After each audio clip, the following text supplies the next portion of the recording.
brightness of your rising. Say the kings shall come to the brightness of my own rising.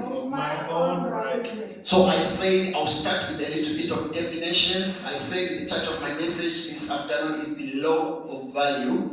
So I'll start with defining law, then I'll define value, then we'll tie together everything, then I'll bring it home to you. What is law? The first definition of law is a principle that causes a thing to function.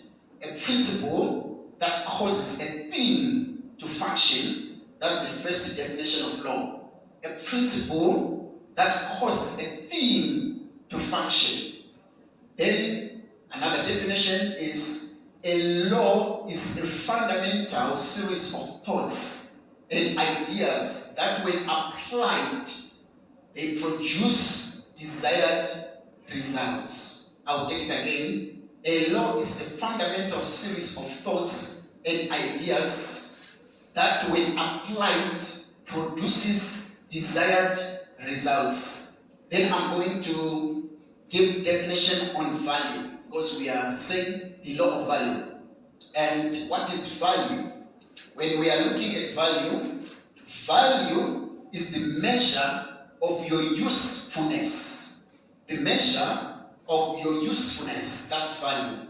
That's the first definition.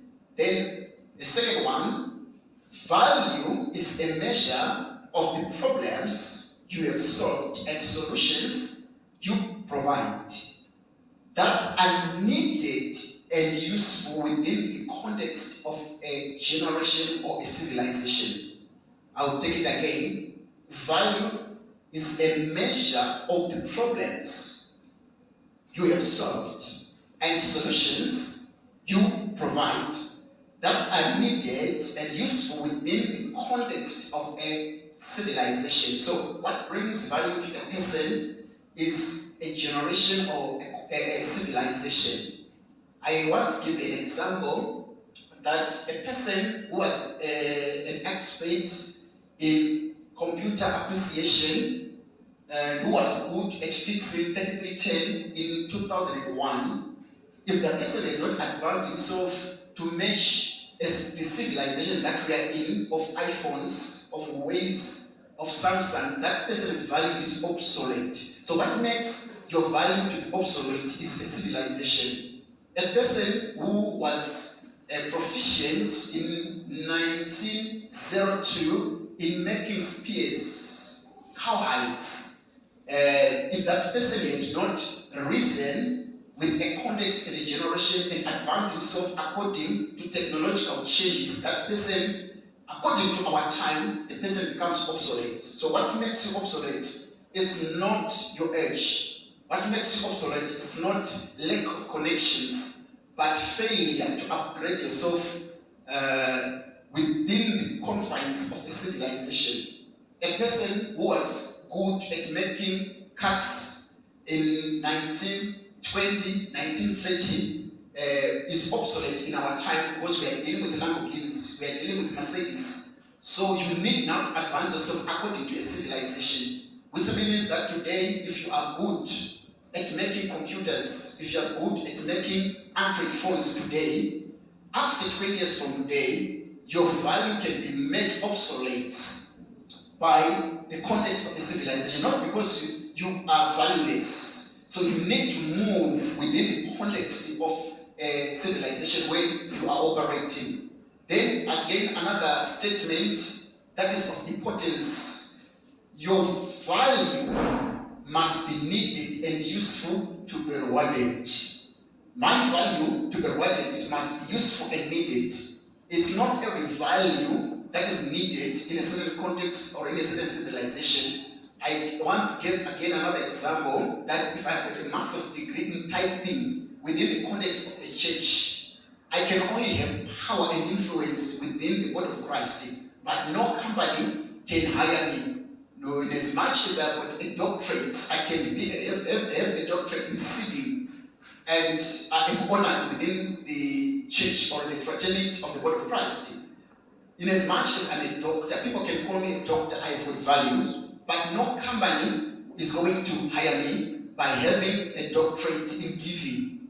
So value must be needed and useful for it to be rewarded.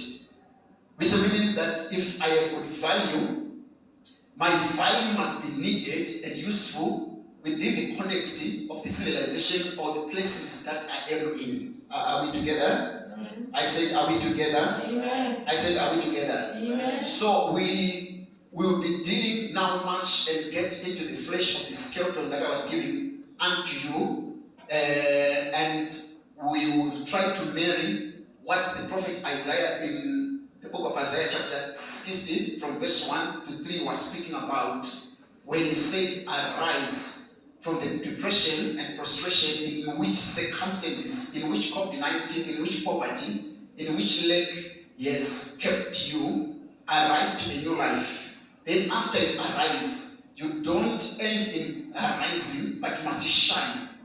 And Isaiah said, when you shine, be radiant with the glory of the Lord. So your shining is not in what you own. It's not in material things that you own. Your shining now is not predicated on the suit that you put on. Your shining is not predicated on the family that you have. Your shining is not predicated on the model that you have married. That is Miss South Africa or Mr. South Africa that has married you. But Isaiah is saying, when you shine, shine in the glory. Come on, somebody shout glory. Glory. Don't shine in a Mercedes. Don't shine in a BMW. Don't shine in owning a 15-bedroom house. But shine in glory. That's what Isaiah is saying. That's why a lot of us, we are always given the ability by God and the capability to rise. But we don't stay for long in that position of rising up. Because when we shine after we arise, we shine in what we have. We shine in our academic intelligence. We shine in our material positions. We shine in our, worldly possessions. I'm a CEO at my company. So God now will not keep you, because what you are using now to shine is not what is being declared by God through the prophet. And the Bible says, for your light is come. Which means the light was not there. If something is coming, it was not there. So light will come. It's not there. I have arisen and I am shining in glory. Then light will start to move around, roam around, looking for people that have got the glory. Then when it sees the glory, it comes. So light will never come when it sees the glory. Someone shout glory. Glory. And the Bible says, for behold, darkness shall cover the earth. The word behold, it means look carefully, because you can miss something. Which means whatever precedes the word behold is something that is very important that you must take note of. Darkness shall cover the earth, and dense or gloomy darkness all the people. But in spite of all this, the Lord shall arise upon you. Now he's not arising upon everybody. He's now looking for the people that have got the glory. There is darkness through poverty. There is darkness through COVID-19. There is darkness through political disturbance. There is darkness through a substance abuse. But now, because I carry the glory of God, God will rise upon me. You will not rise corporately. There is witchcraft, bewitchment, cultural entrenchments, where I have been put in captivity. People are prejudicing me, stereotyping me, they are tolerating me. There are satanic illusions around my life. Demonic spirits are standing against me, ancient doors, they are standing against me, voodoo doors are standing against me, charms and spells has been put against my family. But because I have the glory within the context of my family, God will rise in me and upon me. And the devil will know that this is God who has risen upon me. And the Bible says, and his glory shall be seen on you. Then 3, the verse of emphasis. And nations, come on, somebody shout, nations shall come to my light. And kings to the brightness of my rising. Then now God is saying, a nation shall come to your light. Then kings will come to the brightness of your light. Which means that when I have got light, I attract nations. Other translation they speak of Gentiles. When I've got light, I attract Gentiles, I attract nations. But for me to attract kings, the word king, it represents people of influence, people of power, people of honor. So for me now to attract people of honor, business tycoons, captains of industries, my light should be brighter. That's why you are coming to church, you are praying each and every time. There are people that are coming to you, but these people, they are not causing a shift in your life. They are not adding value in your life. These people, they are not meeting you at the point of your demand blessing. When you demand something from them, they are not meeting you. Come on, someone shout amen. Amen. When you come to them for help, they are failing to help you. Why? Because your light is attracting people. These people, they are not people whom I call destiny connectors or men of influence. We spoke about irrefutable ministry of destiny helpers. And I said they are destiny connectors and men of influence. These people are not coming to you, but you know, a prophet, when it comes to your life, is prophesying and say, I see the light of God. When you look at yourself, you are seeing the light of God. When you go to sleep, the light of God is oozing out of you. When you come to the house of God, you feel light. But when you want now to move to another level, you are not moving. Why? Because your light is not brighter. Come on, somebody shout brighter. Brighter. So which means that in this season, for things to shift and to change, my light must be brighter. Not only me having light, but there must be brightness in my life. Are we together? So when we deal now with the value, as a person that is carrying the light, men are only going to come to your light, not you. So when people are going to come to life, they are not going to come to you, but they are going to come to the light that you carry. Which means when I carry the light, my light will veto my race, it will veto my color, it will veto my height, it will veto my educational background. Which means when I have got light, come on, somebody shout light. Light. When I have got light, my light, we will come, you men of God, just feel free. My light is the one that's going to attract people, not me. So when I'm coming from a lowly background, a humble background, people are going to come to me, not based on me. I'm coming from a family that has been painted for witchcraft. I'm coming from a family that has been declared, through generations, that no one is going to rise up from this family. No one is going to make it from this family. But people, they are going to run to me, not because they are running to me, but they are coming to the light that is in me. Come on, somebody shout light. Am I communicating good right now? Amen. So if you are not carrying something of value, they will never come to you. If you don't carry something of value, people will never come to you. People, they will always come to someone who's carrying something of value. People will always come to someone who's oozing from light.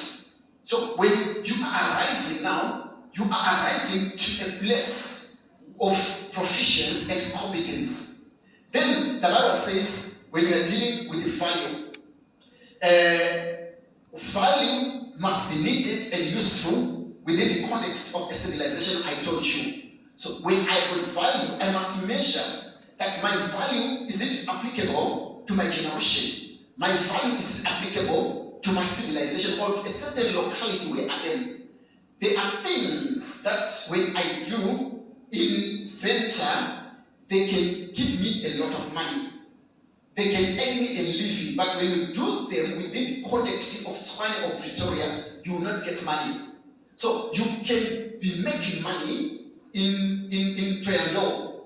Then if you don't understand the law of value, you live Toyando. Maybe in Toyando, you are selling manure. There are people in Toyando that sells manure, and after they sell a bag of manure, they sell it for 500 rands. They sell 50, they've got thousands of rands. You come to Pretoria with the same bag of manure, no one is going to buy. So which means my value, it has to be connected to a certain domain where I am operating. So you must sustain now the fortitude of God's intelligence to know that where I am, I must be moving my value to a certain level and a certain dimension for me to be rewarded. Come on, somebody shout value. Value.